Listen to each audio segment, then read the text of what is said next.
patriotic Kenyans, today we wish to draw the attention of Kenyans to one of the greatest fuel scandals in the history of independent Kenya. We have deliberately taken time to look into the oil scandal that has hit Kenya in the hope that the government of President William Ruto would be kind to the people of Kenya and save them from further agony. Little was it forgotten to us that Kenyans are on their own, and the entire energy value chain is completely a criminal enterprise under William Ruto. We wish to state as follows. On Thursday, the 2nd of April 2026, Kenyans were treated to dramatic arrests of former PA State Department of Petroleum, Mr. Mohamed Liban, Mr. Daniel Kipto, former DG EPRA, and Mr. Joe Sang, former MD, Kenya Pipeline Corporation. On 4th April 2026, a public statement made by William Ruto meant to hoodwink and fool the people of Kenya. He argued that oil cartels had been crushed to a halt. Further, he strongly stated as follows: that the international oil companies, IOCs, had not declared their inability to perform their obligations under contract. Yet we know that there was official communication requesting a contract review and price adjustment following the Middle East crisis. The other trio had resigned, yet they were forced to resign during the Easter weekend while still under police custody. That the three accused persons would be charged in a court of law for various offenses. The three international oil companies, IOCs, in the so-called G2G arrangements are Saudi Aramco, they supply diesel and super petrol; Abu Dhabi National Oil Company, ADNOC, they supply diesel and jet fuel; and Emirates National Oil Company, ENOC, they supply super petrol. These IOCs supply and distribute fuel through 6 hand-picked local oil marketing companies. But what was being hidden from the public was the real culprits of this scandal. The team leader of this oil scandal is William Ruto, Felix Koskei, and the abroad-based expert, the CS for Energy and Petroleum, Mr. Opiyo Wandayi. And a local company, which is a nominee of the international oil companies, IOCs, awarded under the so-called G2G framework. While the crisis in the Middle East brought about the conflict of the USA and Iran, William Ruto saw a big business opportunity to fleece Kenyans, as he has always done. Kenyans will recall the Brazil maize scandal of 2009 when William Ruto was the Minister for Agriculture, and he was fired by the then Prime Minister, the late Right Honorable Raila Odinga. Truly, you can't change the character of a man. In the so-called G2G arrangement, Gulf Energy, William Ruto's proxy, via a letter dated 21st March 2026, addressed the then PA State Department of Petroleum, Mr. Liban Mohamed, confirmed their inability to supply fuel and triggered a delivery default. Note that Gulf Energy supplies 4 out of 6, or 67% of the monthly fuel cargoes, leaving the other 5 oil marketing companies to supply the balance of 20%, or 2 cargoes imported under the so-called G2G framework. Since the IOCs in the so-called G2G framework agreement could not evacuate fuel through Strait of Hormuz and had communicated their inability to perform their contractual obligations, triggering a delivery default, the 3 government officers invoked relevant provisions of the Petroleum Importation Regulations 2023 and implemented a government directive issued by the National Security Council Committee via a letter dated 9th March 2026, reference number OP CAB 3/55A, to explore and implement strategies to diversify petroleum import sources beyond single region, reducing dependency and enhancing national energy security. As such, the above decision was implemented.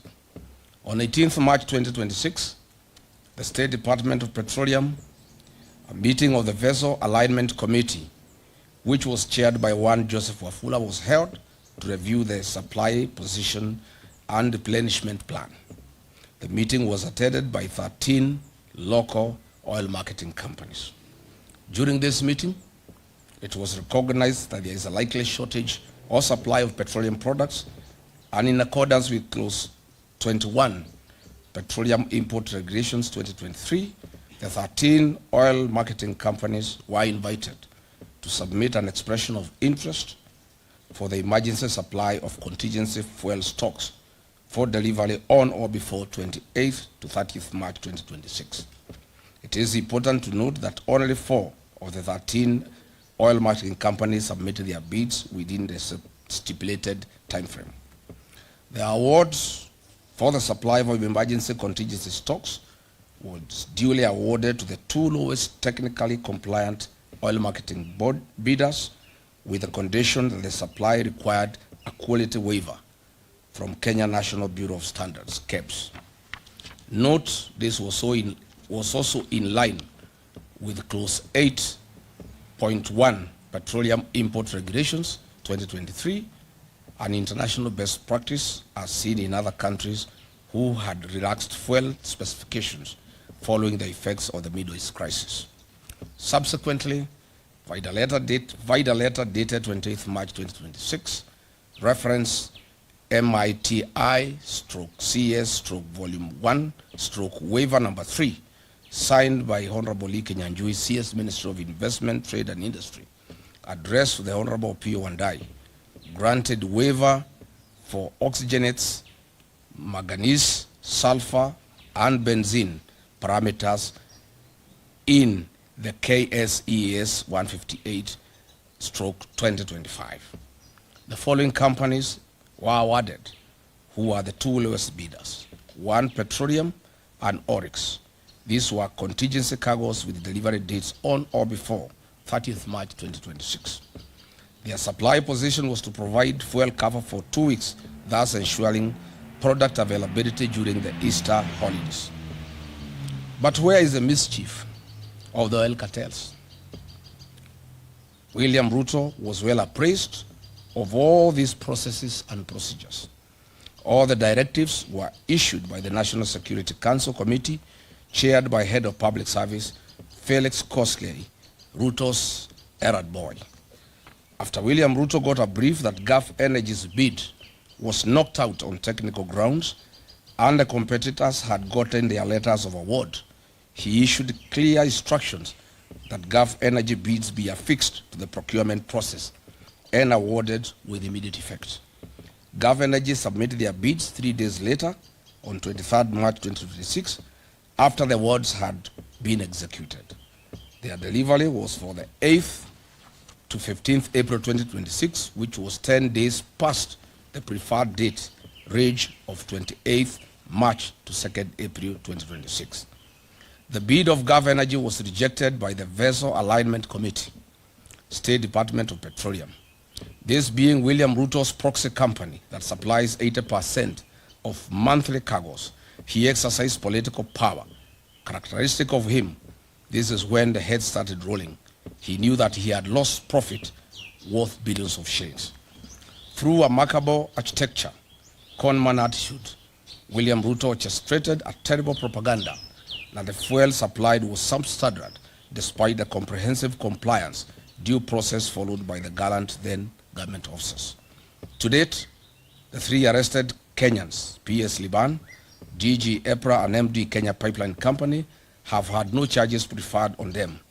Why? They had no case to answer, as they followed and applied the law strictly. The real culprits in this scandal are William Ruto and his broad-based expert, the Honorable P.O. Wandai. Concurrently and maliciously, on the night of 5th and 6th April 2026, as this drama was being executed, William Ruto dispatched a high-power delegation led by CS Wandai, Acting CEO EPRA, Engineer Joseph Okech, and other senior government officials together with Gulf Energy to renegotiate new pricing with the international oil companies whose nominated agent is Gulf Energy, a proxy of William Ruto.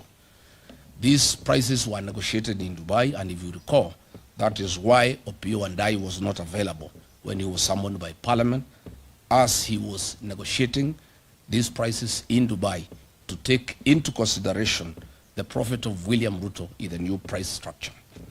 Kenyans now have to pay for the greed and business of William Ruto, not only on the pump, but across all sectors of the economy.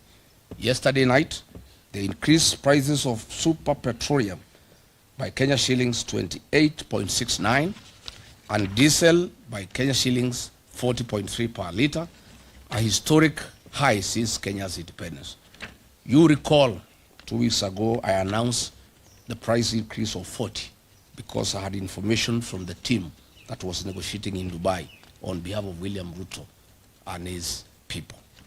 Following the April 14, 2026 price adjustment, Mr. William Ruto will earn a profit of Kenya shillings 5 per every litre consumed by the people of Kenya, or the equivalent of 2.5 billion Kenya shillings, from the 500 million litres to be supplied for the region's consumption.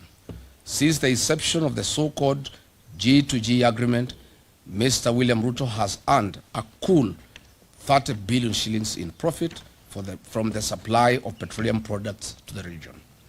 During the COVID pandemic period and the onset of the Ukraine-Russian war, the then government of the day took measures to cushion the welfare of citizens, whereas today the William Ruto regime has taken advantage of the Middle East crisis to load their profit on the local palm price to the detriment of Kenyan citizens. We have one question to ask William Ruto. The emergency contingency stocks were procured in accordance with the Petroleum Act 2019. They were done in accordance with the Petroleum Import Regulations 2023, the Open Tender Agreement Terms and Conditions 2023, and the Kenya Bureau of Standards waiver, and the Kenya National Security Council Committee resolutions issued on 9th March 2026. What crime have these three officers committed? Therefore, then, we demand as follows. Mr. William Ruto, leave being on top of the vehicles, as you have always done to lecture the people of Kenya. You must now make hard decisions for the future. Mr. William, this is the time Kenyans are demanding that you immediately stop living your dream and utopia and face reality and put Wanjiku first. Mr. William Ruto, you must immediately direct the Speaker of the National Assembly, your sycophant, to convene a special sitting of Parliament within 7 days to address the following urgent issues, failure to which the united government shall call for national mass action. 1, to cancel the so-called government-to-government petroleum framework, as it involves hard-picked oil marketing companies that represent the William Ruto interests. In any case, the commercial frameworks between William Ruto and private international companies. We want to explain that this is not government-to-government. This is government companies in the Middle East working with William Ruto and his proxies. In normal circumstances, if it was government-to-government, these Middle East companies would be working either with NOC or with the Kenya Pipeline Company, not private companies owned by William Ruto. So there is nothing like government-to-government deal. It is government to William Ruto, proxies and companies. We unequivocally demand for the immediate resignation and prosecution of the CS for Energy and Petroleum, Mr. Opiyo Wandayi, for the fuel scandal and lying under the oath to the National Assembly Committee. We also demand the resignation of Lee Kinyanjui for being complicit and being part of this scandal.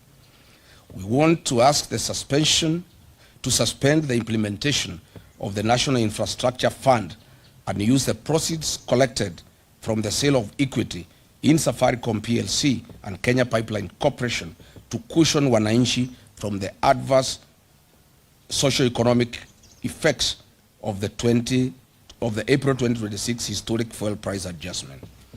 On taxation relief to Kenyans, we demand the suspension of the road maintenance levy that was increased from 18 shillings to 25 shillings per every litre of fuel.